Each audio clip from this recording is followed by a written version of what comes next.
Bom dia, meus amados irmãos. A graça e paz de nosso Senhor Jesus Cristo seja com todos. Mais uma manhã remota, pregando a palavra do nosso Deus, mesma distância, mas continuamos em oração, firmes e fortes, lendo e estudando a palavra do nosso Deus, em oração, em comunhão íntima e profunda com os nossos familiares, para que esse período a gente passa por ele cada vez mais fortes, cada vez mais firmes, enfrentando as dificuldades, para que em nome de Jesus a gente, em algumas semanas, a gente possa estar reunido no templo de novo, por mais que a gente fique apreensivo, mas a gente precisa continuar tendo fé.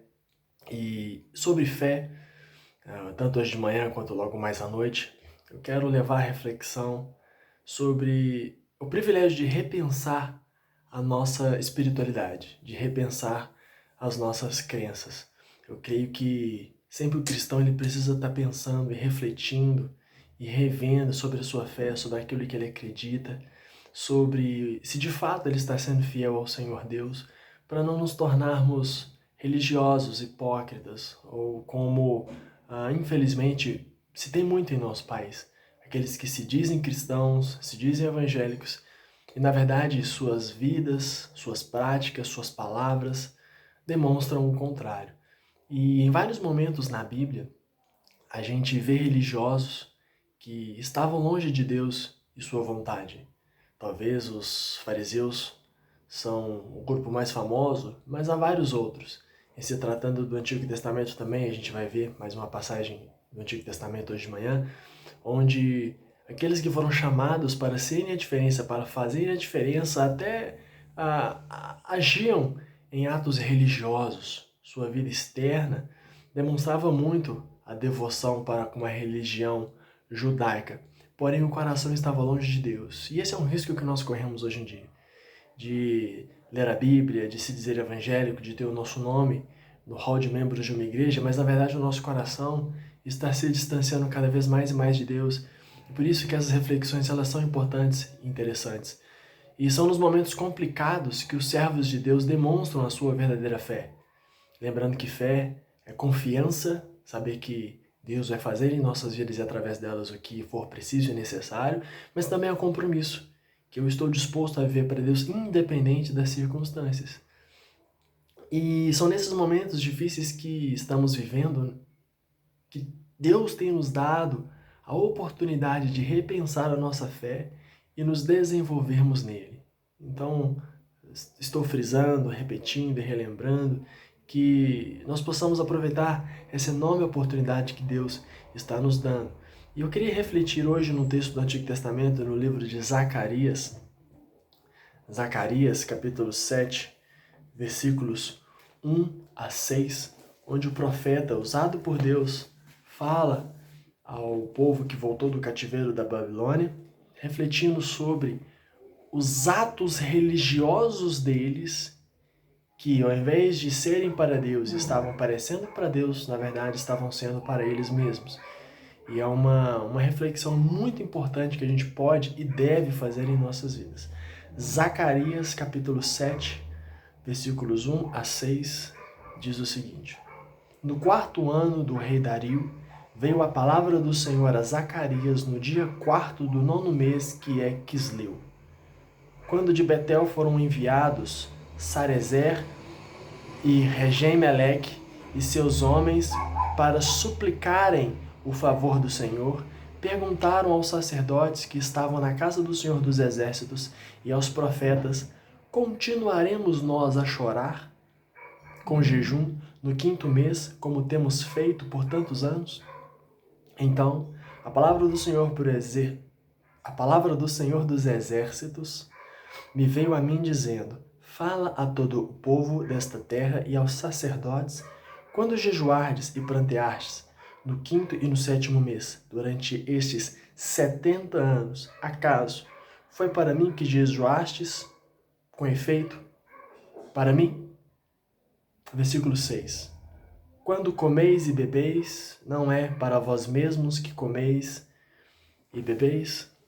Vamos orar mais uma vez pedindo a orientação do Espírito Santo do Senhor e para que Ele fale conosco nessa manhã. Oremos. Pai, obrigado pela graça, pela misericórdia do Senhor, pela noite que tivemos e pelo dia na Tua presença. Obrigado por iniciarmos a semana diante do Senhor. mesmo à distância, Pai. Clamamos ao Senhor que nos dê a oportunidade de rever nossas vidas diante do Senhor, de amar cada vez mais aqueles que moram conosco, de investir em suas vidas e que o Teu nome seja glorificado em nossas vidas, Senhor Deus. Fale conosco através dessa história, através dessas palavras do Senhor, através do profeta Zacarias e que, Deus, nós possamos, ó Pai, termos um relacionamento íntimo, profundo e verdadeiro com o Senhor, Pai, no Teu Santo Espírito que nos foi dado. Que aqueles que não entregaram as suas vidas ao Senhor, não se arrependeram dos seus pecados, possam ter a oportunidade de fazer isso, ó Deus. Fortaleça a Tua igreja e o Teu povo e ajude-nos, ó Deus, a nos fortalecermos nesse momento diante do Senhor, Deus. Por mais que seja repetitivo, por mais que a gente volte a frisar, isso é algo extremamente importante neste momento que estamos passando isso. Fale conosco, edifica-nos conforme a Tua vontade. Em nome de nosso Senhor Jesus Cristo, nós oramos ao Senhor e te agradecemos, obrigado e amém, Pai. Irmão, nós vamos analisar esses 6 versículos e fazer algumas aplicações no final, quando chegarmos à conclusão. E os 2 primeiros versículos, algumas informações são interessantes e às vezes nós podemos ler corridamente e ignorar alguns detalhes importantes. O versículo 1 diz que no 4º ano do rei Dario veio a palavra do Senhor a Zacarias, no dia 4º do 9º mês, que é Quisleu. Esse fato narrado por esses versículos ocorreram entre novembro e dezembro do ano 518 a.C. E nessa altura muitos judeus haviam voltado do exílio. A reconstrução do templo já havia começado e eles gozavam de certo sucesso. 70 anos antes, o povo foi levado para o cativeiro da Babilônia. Lá passaram um grande período, onde vários profetas se levantaram, como Ezequiel, como o próprio Daniel, teve os momentos, as suas histórias junto com seus 3 amigos, e vários outros profetas escreveram sobre isso, inclusive muitos deles anunciaram que surgiria um rei usado por Deus que libertaria o povo e que o povo voltaria para suas terras. E foi o que aconteceu.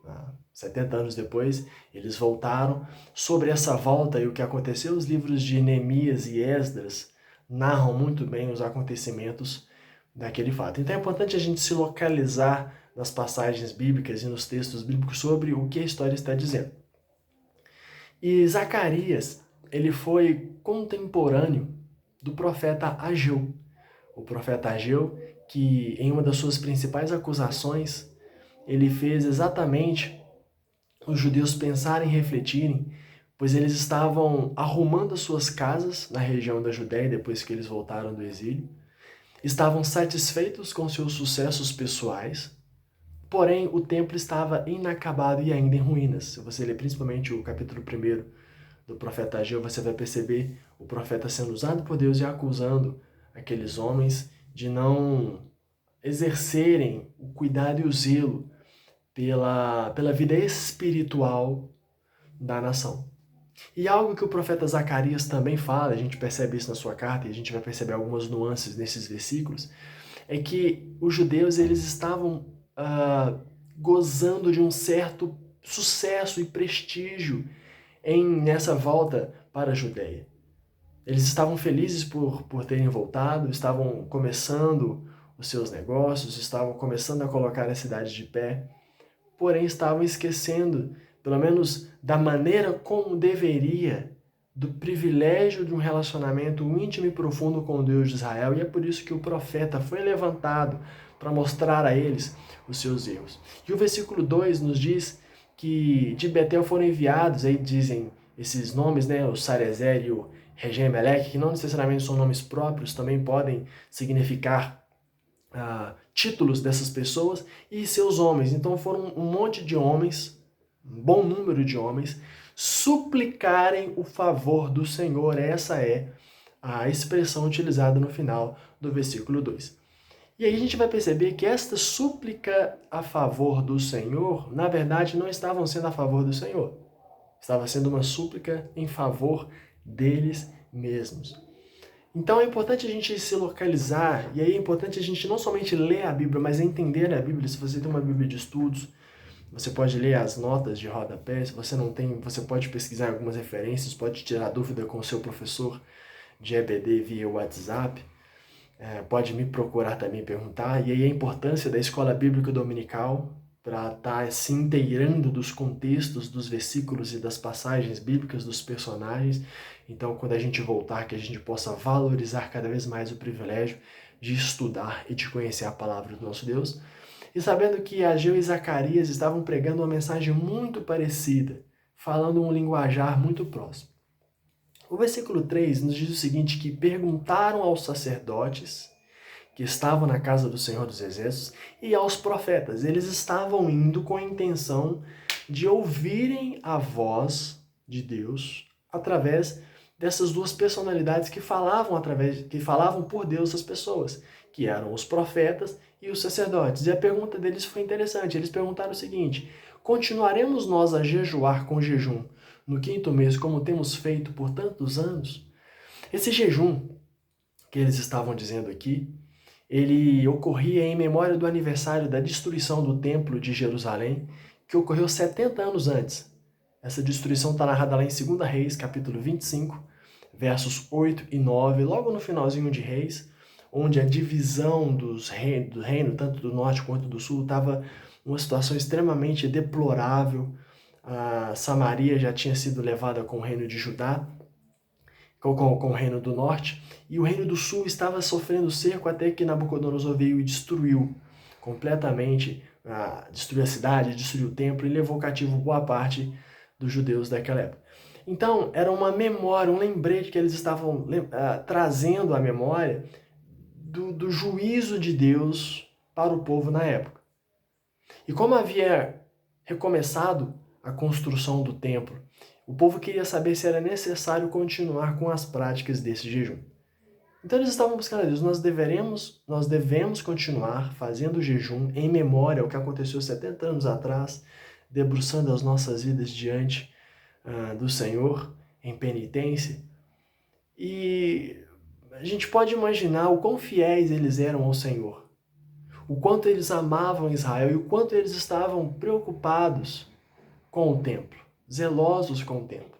Mas na verdade, seja jejuando ou comendo, eles estavam preocupados em fazer a própria vontade deles. E aí é que nós vemos, irmãos, o agir maravilhoso da parte de Deus, usando o profeta para mostrar para eles aquilo que as demais pessoas talvez não estavam enxergando.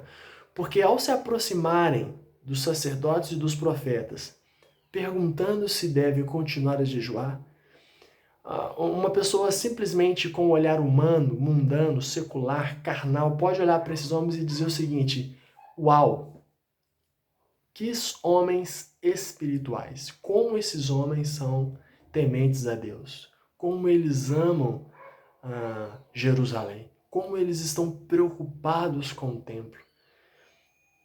Independente da resposta, se eles deveriam continuar jejuando ou não, a resposta é dada mais à frente, não é o nosso assunto aqui em questão. A gente pode ler essa passagem até e perguntar como esses homens eram referência, como esses homens eram bons, como esses homens realmente eram zelosos pelas coisas de Deus. Porém, o que Deus fala através do profeta nos próximos versículos foi um alerta para eles, é um alerta para mim, e eu compartilho com os irmãos como um alerta para todos nós. O versículo 4 diz: então a palavra do Senhor dos Exércitos veio a mim, Zacarias, dizendo. E essa expressão ela é recorrente na atuação dos profetas.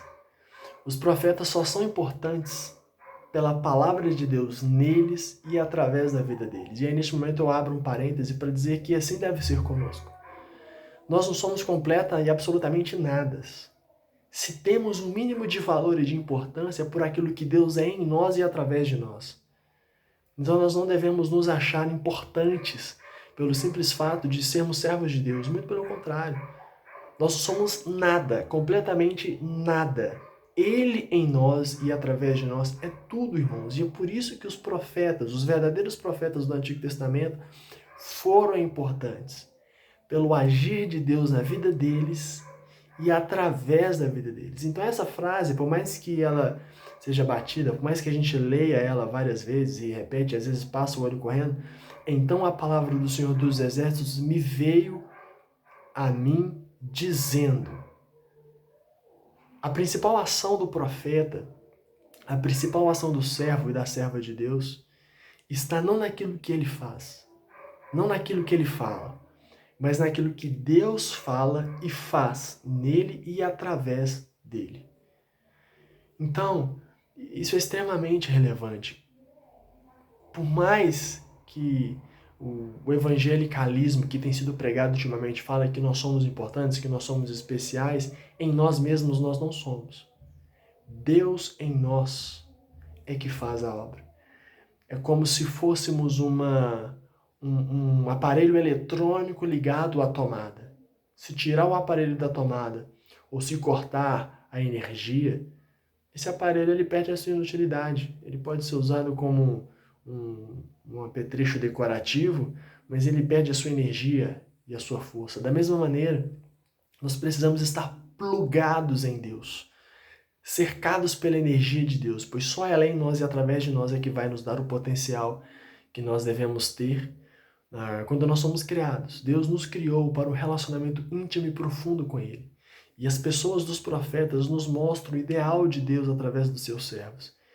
Então você, servo e serva de Deus, busque estar conectado plena e abundantemente ao Senhor Deus, porque somente a força do Espírito Santo dele, que flui em você e através de você, é que vai fazer você ter a completude nessa terra e nessa sua vida. E todos juntos como igreja temos esse potencial do Espírito Santo de Deus em nós e através de nós, e isso é maravilhoso. Então toda vez que eu vejo essa expressão, então me veio a palavra do Senhor dos Exércitos, veio a palavra do Senhor a mim dizendo, é um momento em que o profeta está dizendo aquilo, olha, não sou eu que estou dizendo, não sou eu que estou aqui, é Deus através de mim. E o que Deus fala através do profeta Zacarias a esses homens? No versículo 5 e no versículo 6, o 7 também, mas eu reduzi aqui e condensei nesses versículos 5 e 6, para não delongar muito. Deus ele lança 3 perguntas para que eles pensassem e refletissem sobre a motivação de suas atitudes e de estarem buscando respostas de Deus. Eles foram buscar respostas de Deus e receberam mais perguntas ainda. Isso é muito interessante. Jesus ele demonstrava essa característica. Jesus ele era maravilhoso. É maravilhoso, né? Nosso Senhor Jesus Cristo é incrível, ele é maravilhoso, ele é perfeito, mas quando estava aqui caminhando entre os seres humanos, em alguns momentos ele demonstrou a sua sabedoria, demonstrou a sua grandeza de uma maneira impressionante. Jesus ele levantava perguntas para os seus ouvintes, para que eles pudessem refletir sobre os seus anseios mais profundos. Jesus demonstrou essa característica de lançar perguntas para promover a reflexão de quem o procurava. No nosso material eu coloquei algumas referências. E Deus é o professor por excelência, o professor perfeito. Olha a pergunta que Deus faz a esses homens aqui através do profeta Zacarias. Versículo 5. Fala a todo o povo desta terra e aos sacerdotes. E aqui ele está dizendo não somente aos homens que vieram procurá-lo, mas também estendendo essa palavra aos sacerdotes. Quando jejuastes e pranteastes no 5º e no 7º mês durante estes 70 anos, acaso foi para mim que jejuastes? Com efeito, para mim? E olha o que ele diz no versículo 6. Quando comeis e bebeis, não é para vós mesmos que comeis e bebeis? Deus está perguntando o seguinte, vocês realmente estão fazendo isso para mim? Vocês realmente estão jejuaram durante esses 70 anos? Foi por mim? Irmãos, Deus deixa claro o tanto de tempo que eles estavam jejuando, buscando. Mas na verdade, será que eles estavam buscando, jejuando, agindo religiosamente por Deus? Ou porque eles simplesmente queriam o favor de Deus naquilo que seria útil e prazeroso para eles? Esse detalhe, ele é fundamental. Alguns de nossos atos podem parecer humildes, podem parecer sedentos por Deus, podem parecer desejosos, podem parecer atos de espiritualidade. Mas será que nós não estamos buscando nossas vontades pessoais? Será que nós não estamos fazendo aquilo que agrada a Deus no fundo para nos agradar? A pergunta que Deus fez para eles também faz para nós hoje em dia. Também faz para mim e também faz para você que está me ouvindo. Seus atos religiosos, como o jejum, por exemplo, são realmente para quem? E quando você come e bebe, é para quem? Tanto nos quesitos religiosos, por assim dizer, nas coisas ministeriais, como nos momentos espirituais que nós temos, porque é como se a gente tivesse duas vidas. Existem o nosso trabalho, os nossos estudos na escola, na faculdade, os nossos relacionamentos, ou, por exemplo, colocar o lixo para fora, fazer uma compra, pegar um ônibus, dirigir no trânsito, essas coisas parecem seculares, e as coisas da igreja, como ler a Bíblia, orar, fazer culto, oração e essas coisas parecem coisas espirituais, e muitas pessoas infelizmente fazem essa separação, essa distinção. Mas na verdade, a vida do crente como um todo, ela é espiritual, ela deve ser espiritual. Eu devo ser espiritual dentro do templo da igreja, principalmente também como fora. E é o momento que nós estamos passando. Não deveria ter essa diferença entre vida religiosa, vida espiritual, vida sacra e vida secular, vida mundana. Acontece que muitas vezes, tanto um quanto o outro, em nossos atos diários, parecem ser para Deus, mas na verdade não são. E é isso que o profeta está acusando os homens daquela época. E são essas perguntas que nós devemos fazer para nós mesmos hoje em dia. O que eu faço é para Deus ou é para mim mesmo? Irmãos, o apóstolo Paulo em 1 Coríntios, capítulo 10, versículo 31, diz: quer comais, quer bebais ou façais qualquer outra coisa que seja para a glória de Deus. É claro que nós não somos perfeitos, que em algum momento ou outro a gente não vai trazer à memória as coisas de Deus, mas a gente precisa se policiar, a gente precisa buscar de fato, e Deus sondamente corações. Como eu disse alguns minutos atrás, esses homens poderiam enganar muito bem as pessoas que estavam em volta. Eu creio que muitos sacerdotes e profetas pensaram: que maravilha, esses homens estão nos buscando para ouvir a voz de Deus, mas na verdade Deus deixou bem claro: vocês estão fazendo isso para mim ou estão fazendo isso para vocês mesmos? Irmãos, nós estamos sem o templo. Por algumas semanas a gente não está congregando no templo. E a gente quer que essa pandemia passe. A gente quer que achem uma cura, uma vacina para essa doença. A gente quer voltar a trabalhar, a gente quer voltar a estudar, a gente quer voltar a sair, a gente quer voltar a ir para o templo e tudo mais. E nós estamos orando por isso. Porém, lendo essa passagem e vendo Deus falar através do seu profeta, eu me faço essa pergunta. Eu quero que tudo isso acabe, que as coisas voltem, que eu possa voltar no templo. Para quê? Para quem? Para mim mesmo? Para eu eliminar meu tédio? Para eu amenizar minha vontade? Eu quero sair para poder ter os meus momentos de lazer?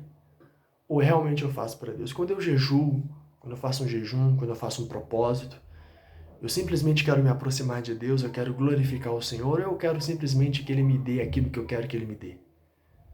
Quando eu oro para me relacionar com Deus, ou eu oro simplesmente para pedir que Ele faça certas coisas que eu quero que Ele faça?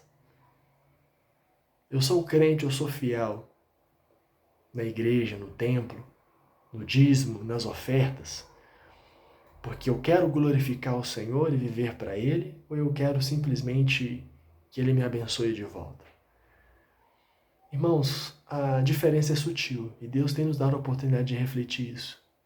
Israel caiu e foi castigado exatamente pela rebeldia e pela hipocrisia. E para a gente concluir, esses maus exemplos na Bíblia estão aqui para que aprendamos com eles, para a gente não repeti-los. E eu queria, para a gente terminar, fazer uma leitura junto com os irmãos dos versículos 8 a 14, dessa passagem de Zacarias, capítulo 7, 8 a 14. E eu não vou explicar essa passagem porque eu creio que ela não precisa de explicação. Se alguém tiver alguma dúvida e quiser me perguntar, depois em box ou nos comentários, fique à vontade. E lendo esses versículos, eu quero que o Senhor Deus fale bastante conosco nesse momento. Peço que você esteja com a sua Bíblia aberta, principalmente na versão revista e atualizada. Capítulo 7 de Zacarias, versículos 8 a 14. E diz o seguinte: a palavra do Senhor veio a Zacarias dizendo, depois de Deus fazer as perguntas para eles: vocês estão fazendo essas coisas, seja jejuando, seja comendo, seja bebendo, para mim mesmo ou para vocês? Versículo 9. Assim falara o Senhor dos exércitos: executai juízo verdadeiro, mostrai bondade e misericórdia cada um a seu irmão. Não oprimais a viúva, nem o órfão, nem o estrangeiro, nem o pobre, nem intente cada um em seu coração o mal contra o seu próximo. Eles, porém, não quiseram atender e, rebeldes, me deram as costas e ensurdeceram os ouvidos para que não me ouvissem. Versículo 12. Sim, fizeram o seu coração duro como diamante, para que não ouvissem a lei, nem as palavras que o Senhor dos Exércitos enviara pelo seu Espírito. Mediante os profetas que nos precederam, daí veio a grande ira do Senhor dos Exércitos. Visto que eu clamei e eles não me ouviram, eles também clamarão e eu não os ouvi, diz o Senhor dos Exércitos.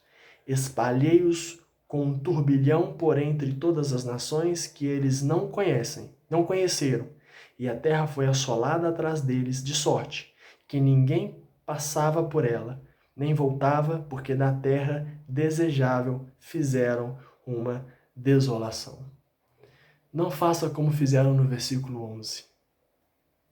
Eles, porém, não quiseram atender e, rebeldes, me deram as costas e ensurdeceram os ouvidos para que não ouvissem. Deus tem falado com você. Eu sei. Deus tem falado comigo, principalmente através da sua palavra. A palavra dele fala conosco. Se nós deixarmos ela fechada e não dermos o devido valor que ela tem que ter em nossas vidas, se nós não ouvirmos a palavra de Deus, nós não estaremos ouvindo o próprio Deus, porque a palavra é dele.